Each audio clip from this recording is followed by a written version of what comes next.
Hello, this is Kayla McCullough, and this is my initial self-assessment.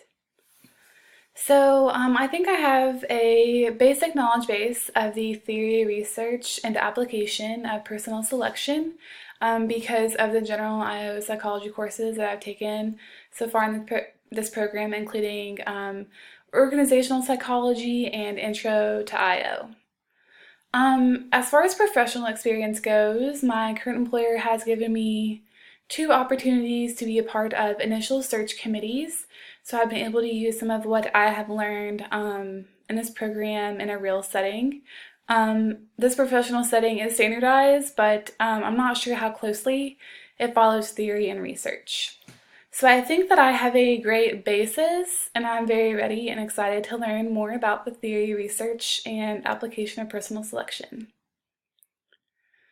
So I think that many of my psychology courses in undergrad and this program have prepared me to examine the implications of empirical findings and trends. But of course, these were across a variety of topics. A few courses, such as the general IO courses, have helped me understand and communicate empirical findings and trends and research in relation to personnel psychology. I don't have much professional experience in relation to this objective, but I do have a lot of experience applying for jobs, which I think can, in a way, contribute to my understanding of this objective. So I think I have a good knowledge base for this objective, and I'm excited to learn more about the research findings and especially the trends in personal selection. So I think I have a great basis for understanding and explaining any ethical, legal, and professional standards in personal selection based on many of the IO psychology courses I've already taken. In almost every course we've touched on the uniform guidelines, SAW principles, Title VII, EEOC's impact on selection, and legal standards in the workplace. So I do have a little bit of a knowledge-based base in those topics.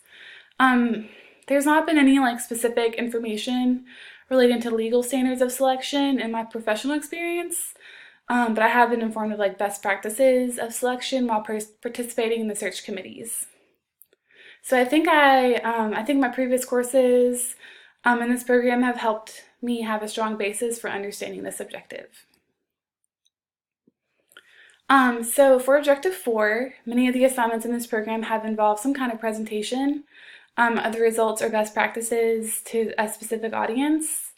I think this course will help me progress on this ability. I think that it's also much easier to present information when you're able to understand it and when you're interested in it. So I think this will also help me improve on this objective. I don't have much professional experience relating to this objective, but I believe this course will definitely prepare me more for my future career in IO. So I don't have the strongest basis overall, but I'm much more comfortable with this objective than I was previously.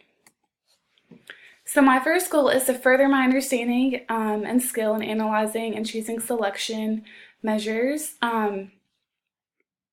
This relates a lot to one of the consulting challenges from applied research methods. I think it's vital to know which analysis techniques to use when deciding on the selection measure, or selection measures that will predict the performance the best. And my second goal is to learn more about the different types of selection techniques. So I do know, about applications and cover letters, resumes, but I don't really know a whole lot about other assessment types. So I really hope to learn more and be able to use those in the future. Thank you.